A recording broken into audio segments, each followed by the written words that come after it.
Hi guys, my name is EJ.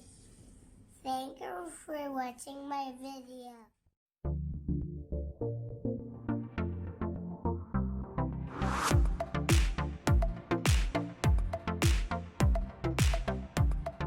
Hi guys, today we're making milk tea. These are ingredients tea. Spoon of this coffee. Rainbow milk, sugar, pickle,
Thank you for watching my video.